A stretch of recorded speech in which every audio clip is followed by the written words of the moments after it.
Erotomania is a condition where a person believes that someone else, usually of higher status or fame, is in love with them. It starts with a sort of lightning strike. Something happens, maybe a chance encounter or even just seeing this person on TV, and suddenly the victim's mind latches onto a feeling and runs wild with it. The feeling goes quickly from thinking how much they like the person to knowing how much the other person loves them. Reality and delusion blur within days, minutes, or sometimes even seconds. In their minds, they quickly create the story of how the other person has declared love for them. They might start writing letters, emails, calling, sending gifts, or even physically stalking the object of their obsession. Their entire reality is flipped upside down by this delusion. No amount of evidence or logic can convince them otherwise. It's like they're living in their own little romance book, completely detached from the real world around them. It's not within their power to change this delusion.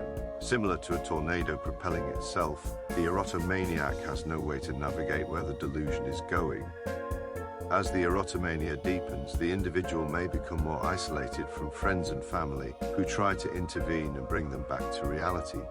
They may lose touch with their own identity, consumed by the fantasy of being loved by someone they admire. The line between obsession and reality becomes increasingly blurred, leading to potentially dangerous behaviors.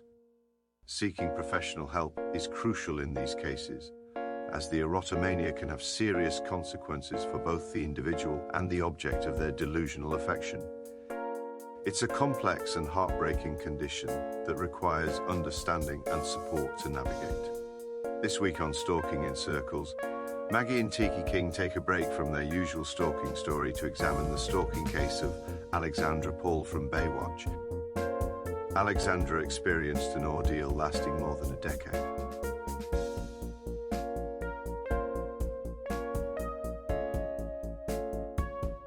So imagine you're sitting at home, doing what you normally do, having a leisurely day, and there's a knock at the door or the doorbell rings, and you go and answer it. And that moment begins a 13-year-long nightmare with only one escape. Welcome back to Stalking in Circles. I'm Tiki King. I'm Maggie. And we have quite a story for you today.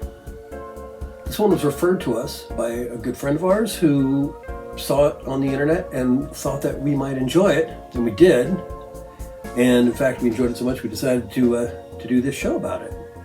For those of you who might be unfamiliar with who is, she was in quite a few movies in the 80s. She was in Christine, which was one of my favorite horror movies, Stephen King's story. But she was in several movies and TV series, the most famous of which was Baywatch. So as I said at the start of this, one day Ms. Paul was at home and someone came to her door, and she went and opened it and found a young woman and a very young boy.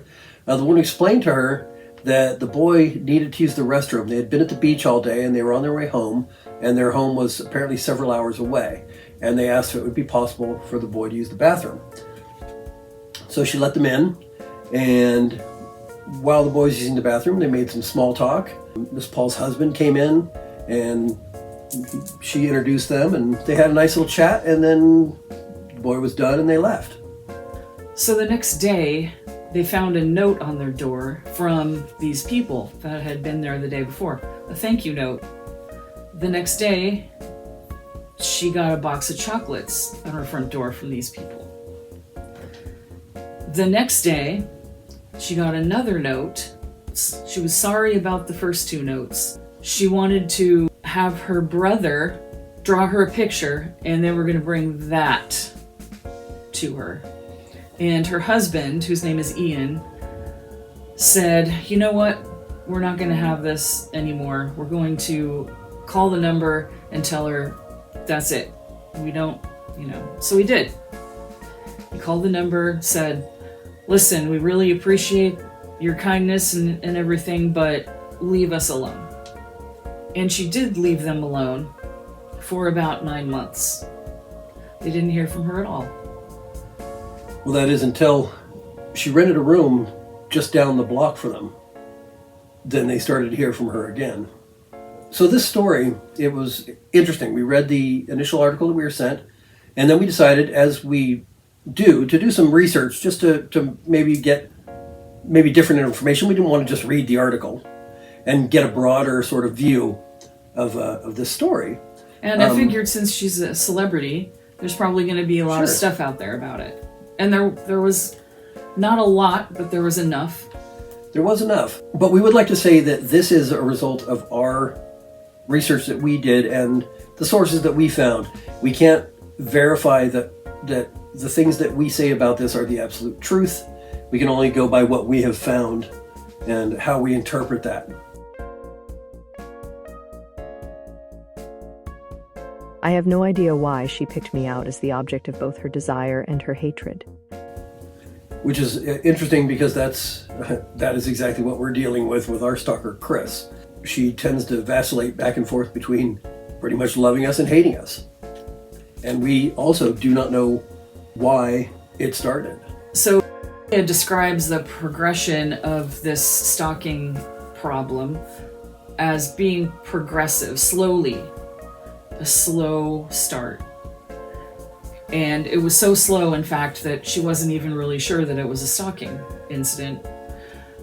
She would see her at the pool, and she made small talk because she was trying to be polite. But it appears that she seemed to be at the pool every time that Miss Paul was there. But still, she thought, this is just someone that I keep meeting here coincidentally at the pool. So, like she said, it was slow moving, which is completely opposite of what happened with us and Kris.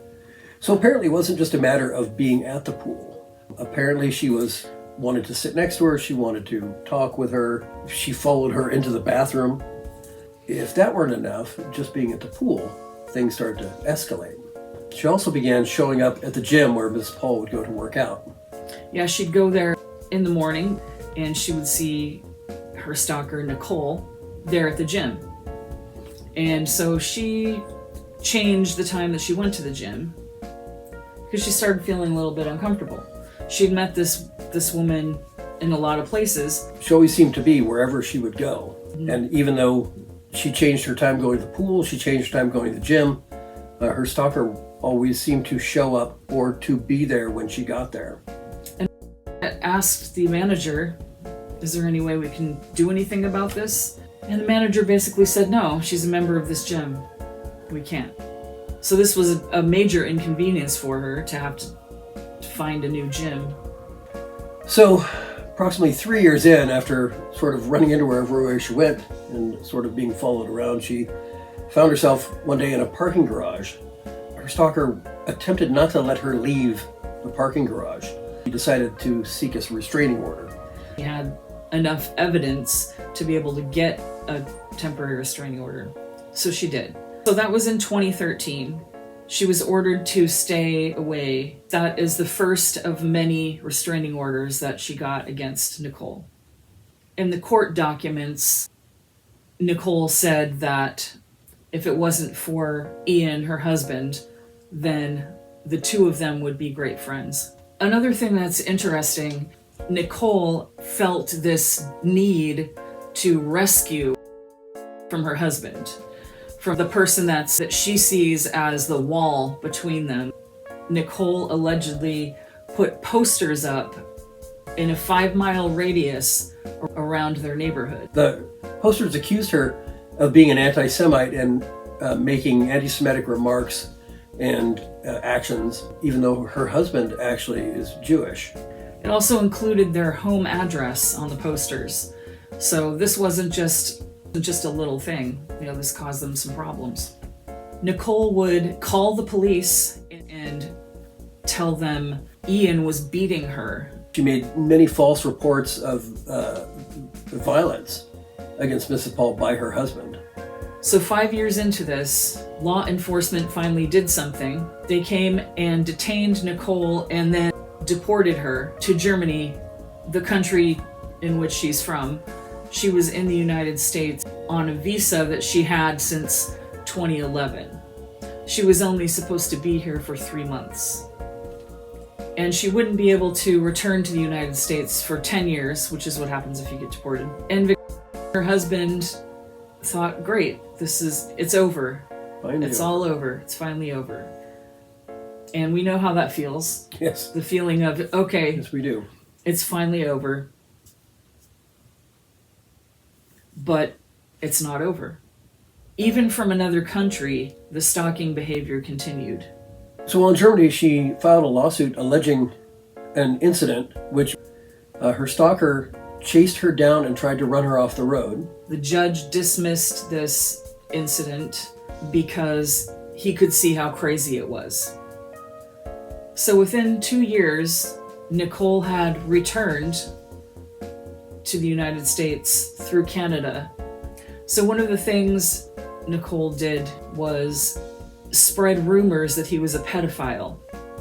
One of the ways she did this was she went online and made several false profiles under different names. One of them was to assume the identity of a prominent athlete in Ian. Nicole urged to leave her husband, and through many fairly nasty text messages said he wasn't a man. I'm not going to go over the text messages because we couldn't say some of the things. So things got weirder and weirder. Apparently, her stalker was seen outside of her home, sitting in cars. One day, her husband got so fed up with it, he went out to take a picture of the license plate, at which point their stalker attempted to run him over. So one of the things about this case is that it was sort of presented to us as an example of erotomania. There's a lot of different types of stalking behaviors. There's a lot of different reasons that people stalk people. Celebrities especially, there are people who just want to get close to them. There are the super fans who simply think that they have a connection. There are people who just want to get closer. That's one of the things that was kind of interesting was that we, when she brought notes and brought chocolates, and I can say that in the band, people bring us gifts. We've had, artwork, we've had different things. People bring us stuff, they bring us whiskey. Their fans want to connect with you. And it's generally not a problem, and it hasn't really been until Kris. But it's not that unusual for people to want to get close to people who they admire. Actually, it has been a problem a few times. Well, that's true, but we'll get into that on a different show. So when Maria made her initial restraining order, she reports that Nicole then filed 3 other restraining orders, one of which was Ian, her husband, attempted to attack her with a knife. She had to go to court for this case numerous times and forced to sit in the room with her stalker. Said Nicole had broken the restraining order 29 times. Yeah, Kris has broken hers now, literally hundreds of times. Yeah.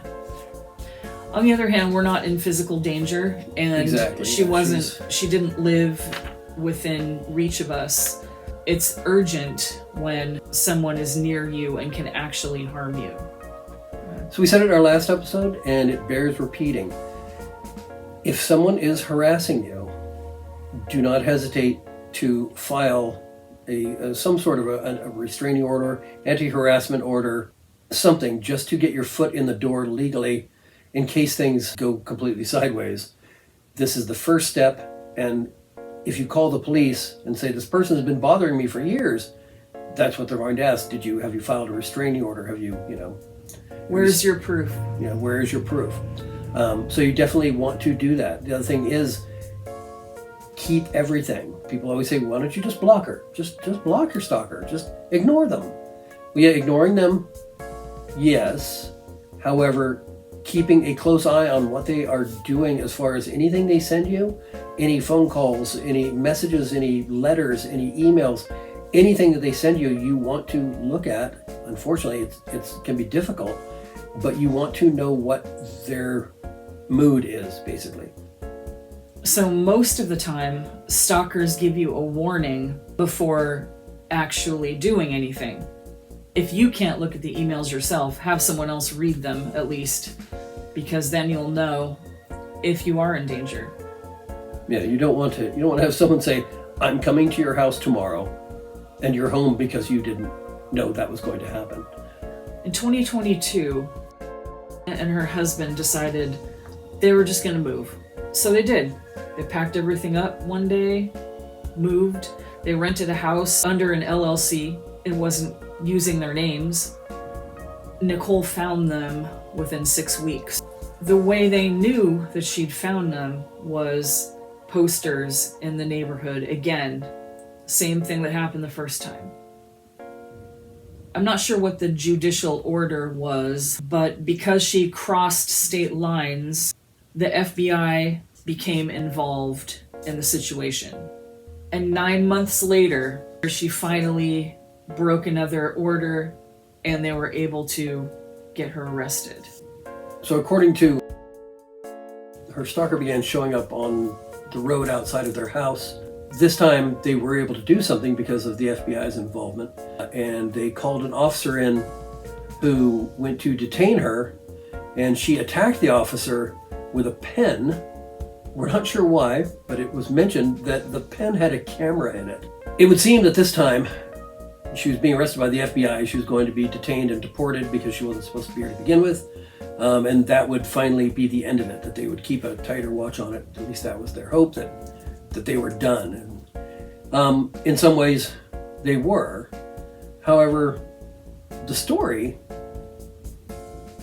doesn't quite end there for us. As we said, we did a lot of research, and it was difficult because there was a lot of overlapping.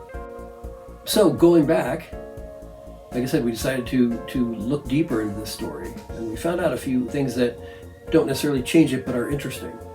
We believe that it was definitely being stalked, and that she was justified in the things that she did, and we don't doubt her in any way.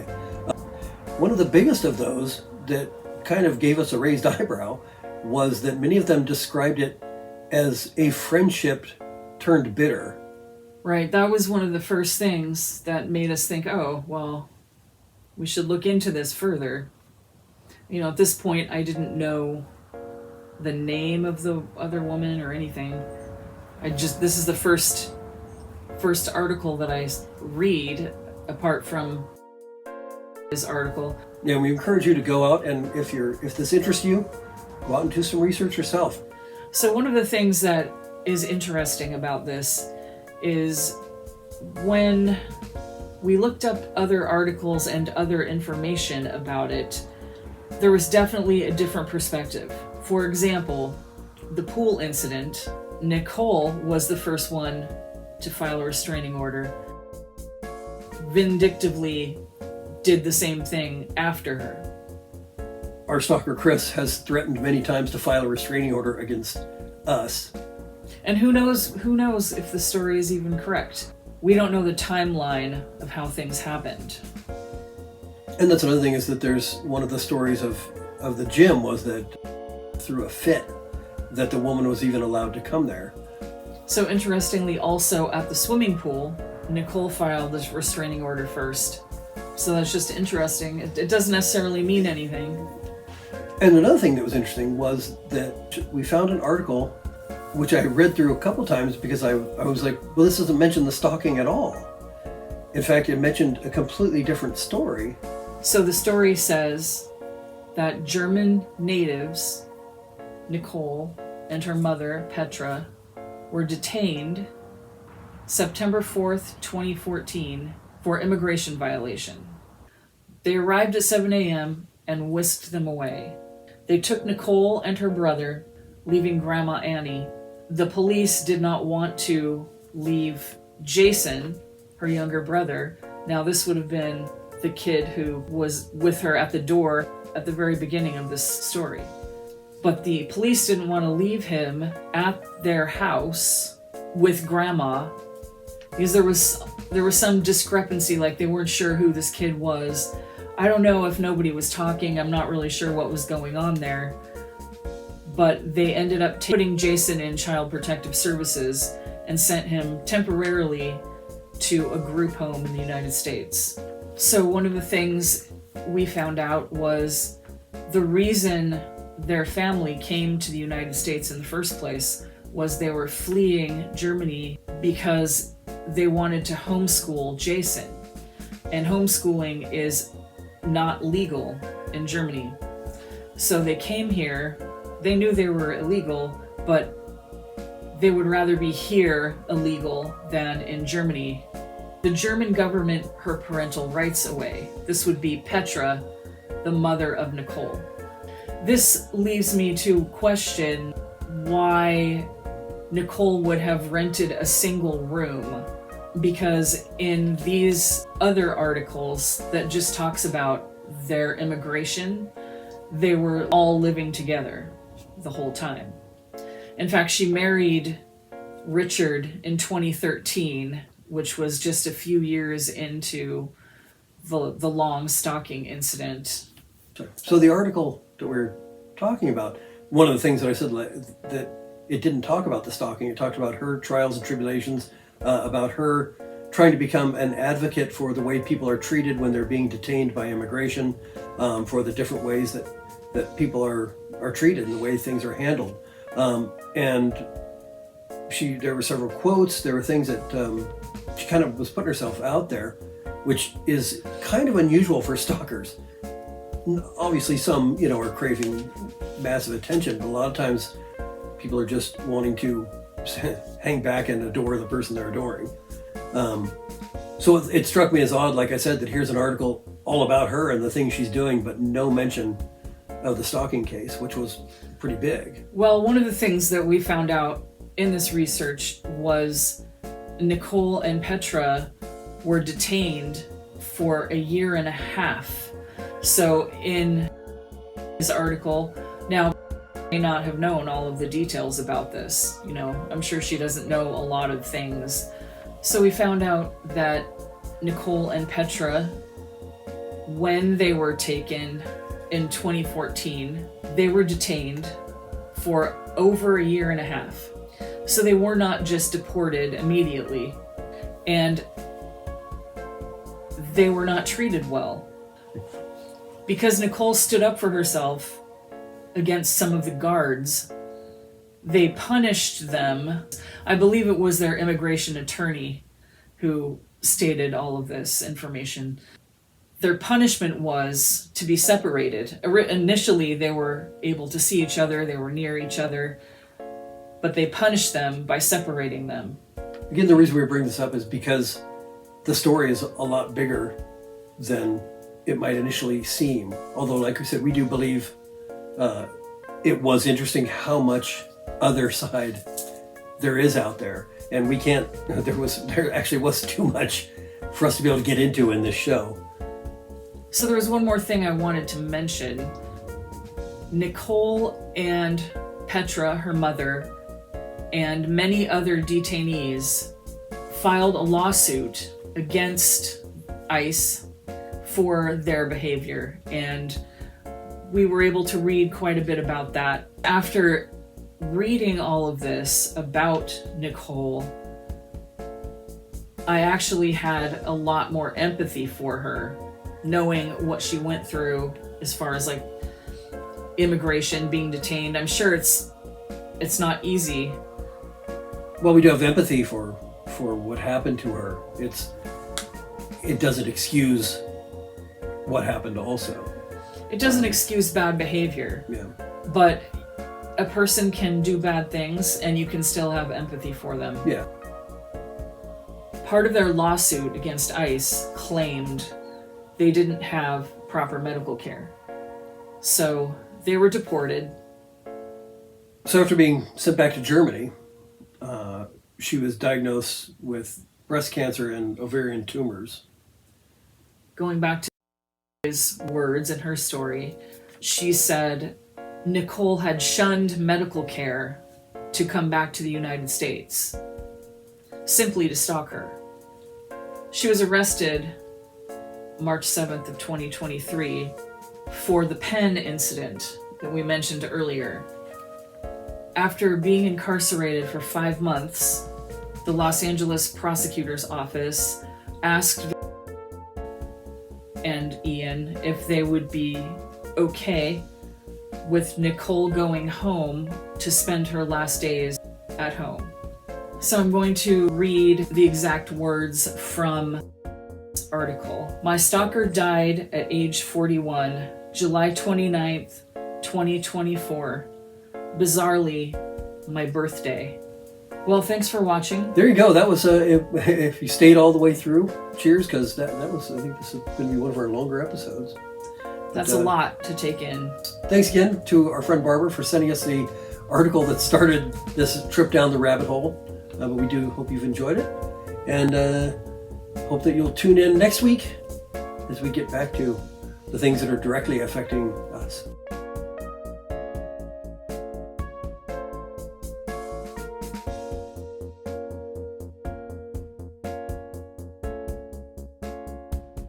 The only thing that can bring their obsession to a final conclusion is death.